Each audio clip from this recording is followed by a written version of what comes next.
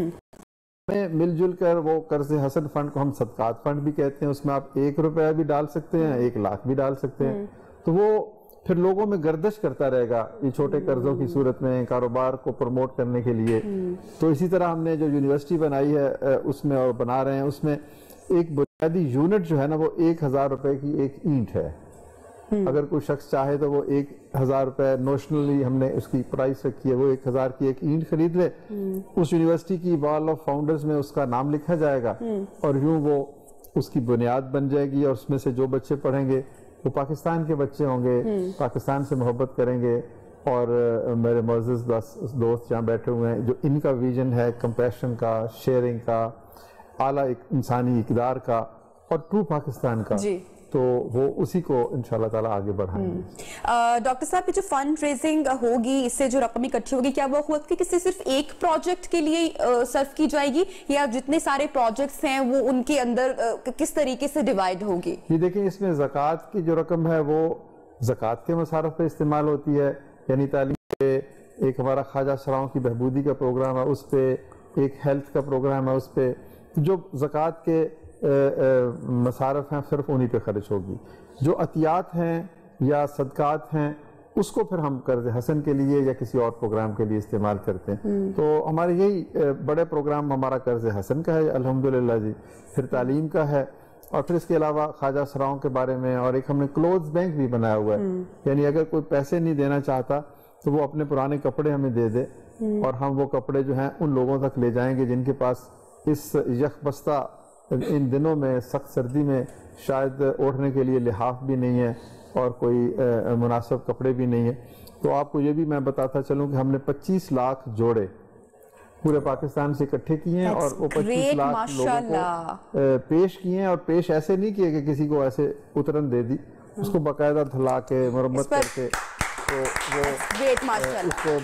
تحفے کی صورت میں ہم نے لوگوں کو پیش کیے ہیں، اور تمام ڈیزرونگ لوگوں تک پہنچے ہیں۔ زبردست۔ میں آپ سے یہ جاننا چاہ رہی ہوں کہ اگر کوئی شخص SMS کیمپین کے علاوہ اگر اس میں پارٹیسپیٹ کرنا چاہتا ہے یا ڈونیٹ کرنا چاہتا ہے تو وہ کس طریقے سے شامل ہو سکتا ہے؟ 8988 پہ 20 روپے آپ ہر روز صدقہ کیا کریں نا، گھر سے نکلنے سے پہلے 8988 پہ آپ اپنے موبائل سے صرف 20 روپے، تو اس سے دیکھیں اللہ تعالیٰ کیسے برکت ڈالے گا۔ تو اس کے علاوہ 8988 پہ کوئی میسج لکھ کے ہم بس صرف آپ السلام علیکم لکھ دیں، گڈ مارننگ لکھ دیں، وش یو بیسٹ لکھ دیں، ایک چھوٹا سا کوئی ایک لفظ لکھ دیں، اوکے، ہائے لکھ دیں۔ ہائے ہم ایسے پروموٹ نہیں کرتے، اس ہائے کی بجائے السلام علیکم کہنا چاہیے، تو اس طرح کی کوئی چیز میسج لکھتے تو اور آئی گیس یہ بہت آسان ہے، ہمارے ٹیلی ویژن اسکرین پر بھی اس وقت چل رہا ہے کہ آپ اس میں کس طریقے سے پارٹیسپیٹ کر سکتے ہیں، اور بہت اچھا کام کیا جا رہا ہے ہمارے معاشرے کی فلاح کے لیے، بہت زبردست اخوت کام کر رہی ہے۔ آپ ایک دن میں صرف 20 روپے ایزیلی میرے خیال سے کوئی بھی شخص ڈونیٹ کر سکتا ہے۔ ڈاکٹر صاحب یہ بتائیے گا کہ اگر ایک سے زائد مرتبہ بھی کوئی شخص اگر جتنا جی چاہے، یہ تو نیکی ہے نا جی، اس میں تو سبقت لے جانی چاہیے. جواد صاحب مجھے پتا ہے کہ آپ ایک نہیں کہ 10 کیا کریں گے انشاءاللہ. تو دیکھیں آپ 20 کروڑ لوگ ہیں اس ملک میں, صرف 10 کروڑ لوگ ہی کو آپ طرف دینا ہے تو 2 ارب روپے روز کی چیریٹی بنتی ہے. تو یہ اخوت کو بھی دیں, اور بھی اچھے ادارے ہیں سب کو میں تو کہتا ہوں دیں, کیونکہ یہ کوئی کمپٹیشن ایسا نہیں ہے. کوئی اگر شوکت خانم کو دیتا ہے, انڈس ہسپتال کو دیتا ہے, SIUT کو دیتا ہے, سیلانی کو دیتا ہے, تو یہ سب نیکی کے کاموں میں. اور یہ اتنا اچھا اور زبردست ہے کہ آپ ایزیلی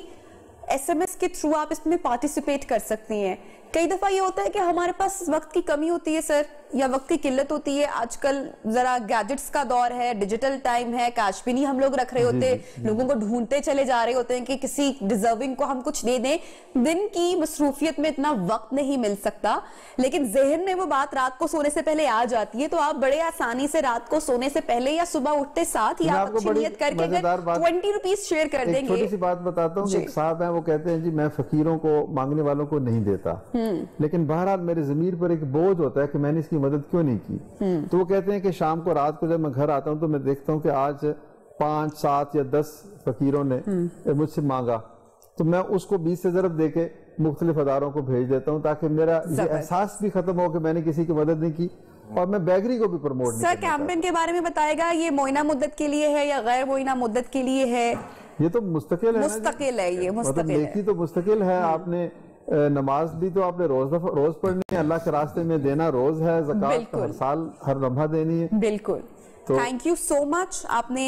جو ہے وہ ہماری آڈینس کو اویئر کیا اخوت فاؤنڈیشن سے متعلق, اور ہم آپ کو کانگریچولیٹ بھی کریں گے بلکہ کہ اتنا زبردست کام کیا جا رہا ہے عوام کی فلاح کے لیے.